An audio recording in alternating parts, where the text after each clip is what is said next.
ఎవరైనా మీ లైఫ్ నుంచి వెళ్ళిపోవాలి అనుకుంటే వారిని ఆపకండి.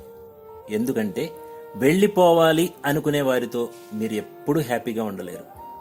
వారితో కలిసి ఉంటే మీరు ఇంకా ఇబ్బందులను ఎదుర్కొని రోజు బాధపడాల్సి వస్తుంది. వారు మీ లైఫ్లో నుంచి వెళ్ళిపోయారంటే వారికంటే మంచిదేదో మీ లైఫ్లో జరుగుతుందని నమ్మండి. నిజం. కొన్నిసార్లు కొన్ని విషయాలు మనల్ని చాలా బాధ పెడతాయి. అందులోనూ మనకు నచ్చిన వారు మన లైఫ్ నుంచి వెళ్ళిపోతే దీనిలో 2 రకాలున్నాయి. వెళ్ళిపోవడం అంటే చనిపోవడం, లేదా వారు మీ జీవితం నుంచి దూరంగా వెళ్ళిపోవాలి అనుకోవడం. చనిపోయి దూరం అయితే చేసేదేమీ లేదు కదా. కానీ అలా వెళ్ళిపోవాలి అనుకునే వారిని మీరు ఎప్పుడూ ఆపకండి. ఎందుకంటే వెళ్ళిపోవాలి అని డిసైడ్ అయిన వారు ఎప్పటికైనా మిమ్మల్ని ఒంటరిని చేసేస్తారు. ఈ సమయంలో మీరు చాలా బాధపడతారు. మనసు కోలుకోలేని గాయం అవ్వచ్చు. కానీ మీ లైఫ్లో వారిని మరిపించే వ్యక్తులు వస్తారని గుర్తించుకోండి. చెడు వెళ్ళిపోతేనే కదా మంచి వస్తుంది. ఒక్కోసారి అవతలి వ్యక్తిని మీరు ఎంతగా కావాలనుకున్నా, ఆపాలి అనుకున్నా సాధ్యం కాకపోవచ్చు. అప్పుడు వారిని వెళ్ళనివ్వడం తప్ప మీకు ఇంకో ఛాన్స్ ఉండకపోవచ్చు. ఆ సమయంలో స్ట్రాంగ్గా ఉండండి. వారు వెళ్ళిపోతే మీకు మంచి లైఫ్ వస్తుందని గుర్తించుకోండి. ఒక ఆకు రాలితేనే కదా కొత్త చిగురు వచ్చేది. లైఫ్ కూడా అంతే.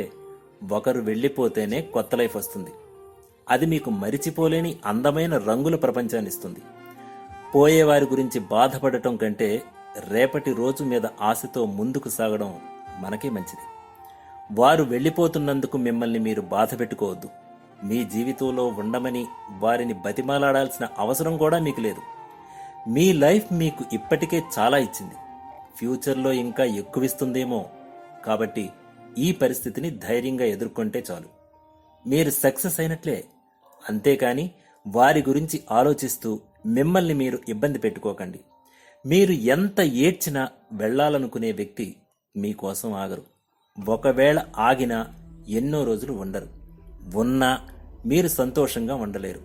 ఇలాంటి టెంపరరీ వ్యక్తుల గురించి ఆలోచిస్తూ మీ సంతోషాన్ని దూరం చేసుకోవటం ఎందుకు చెప్పండి? లైఫ్లో ఎవరున్నా లేకున్నా మీరు సంతోషంగా ఉండాలి అనే వాస్తవాన్ని మరిచిపోకండి. గో విత్ ఫ్లో అన్నట్లు జీవితం ముందుకు సాగిపోతూనే ఉండాలి. ఎవరి కోసమో ఎవరో వస్తారనో ఆగిపోకూడదు. వెళ్ళిపోయిన వారిని పక్కన పెడితే మీకోసం ఎదురు చూస్తున్న వారిని మీ లైఫ్లోకి ఆహ్వానించండి. వెళ్ళిపోయిన వారి గురించి ఆలోచిస్తూ మిమ్మల్ని మీరు ఇష్టపడే వారిని బాధ పెట్టకండి. మీకోసం ఎదురు చూస్తున్న వారిని మీ లైఫ్లోకి ఆహ్వానించినందుకు ఇప్పుడు కాకపోయినా తరువాతైనా మీరు మంచి పని చేశామని హ్యాపీగా ఫీల్ అవుతారు. ఏమంటారు? ఇలాంటి మంచి మంచి వీడియోస్ అన్నీ మీకు అందిస్తున్నాను కదా. ఒక్క లైక్ చేయండి, షేర్ చేయండి, సబ్స్క్రైబ్ చేయండి. అర్థం కాలేదా? మళ్ళీ చెప్తాను. లైక్ చేయండి, కమెంట్ చేయండి, షేర్ చేయండి, సబ్స్క్రైబ్ చేయండి. నమస్తే.